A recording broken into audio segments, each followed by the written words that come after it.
Earlier this year, Netflix brought a Spanish-language mystery thriller called Who Killed Sara, or Quién Mató a Sara. It was twisty and steamy and then ended on a cliffhanger. Season 2 just released and it continues the mystery. But is it fun and worthwhile?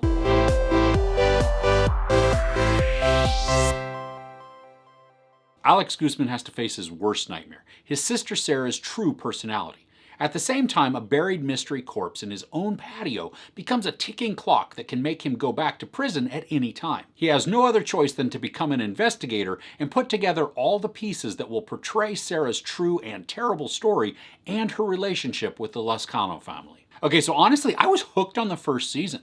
I mean, it was melodramatic in parts and even soap opera-ish, but the mystery engaged me, and the story just kept introducing possible perpetrators for Sarah's killer. This season, the first couple of episodes really dive into who Sara was. We get a lot more backstory and development on her, and this works to build out the mystery even more, and it gives us more motives for those around her. Even throughout the episodes, we get more and more on who she was, which helps to increase the mystery and then even adds more suspects to the show. But then the show kind of loses the narrative.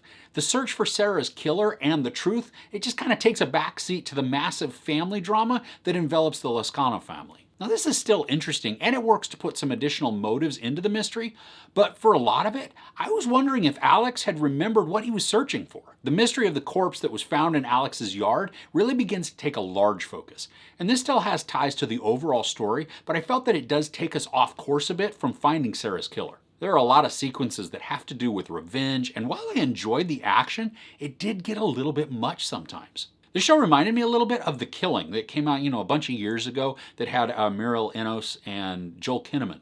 And we all thought that The Killing would be resolved by the end of the first season.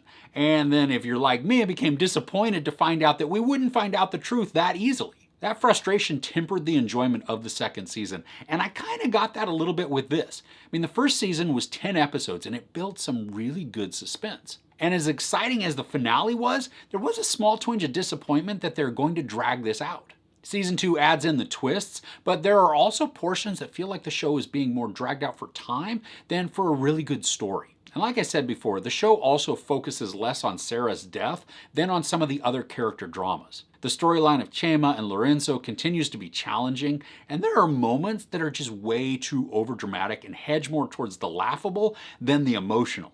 And it's not to say that the situations themselves are funny, it's just that the execution takes away from what I think that they were aiming for. There are still some misdirects when it comes to the mystery of Sarah's death, and I appreciated when they tried to keep us guessing. There are also other twists that come into play that increase the overall mystery of the show, even if they're not leading us towards the answer to the title of the show. Who Killed Sara? So despite the melodrama that is overly present, I was still enjoying the ride for the most part. I mean, I found myself still intrigued by several of the characters. And I like the character of Alex, even if he is getting a little tiresome in his slow pursuit. Elisa takes a major backseat this season, so she's not a huge driving factor for the majority of the story. And even Rodolfo gets less screen time, and I'm not sure I really enjoyed his character arc this go round. I mean, there are moments that I did like him, but he seems severely emotionally unstable, and we never know what we're gonna get from appearance to appearance. That being said, we do get a lot more involvement from Marifer, which adds a new dimension to the story, and it provides some other areas of intrigue. Now this season is only 8 episodes, which each around 45-ish minutes, and I think they're trying to pack more into these fewer episodes than they did in the first season.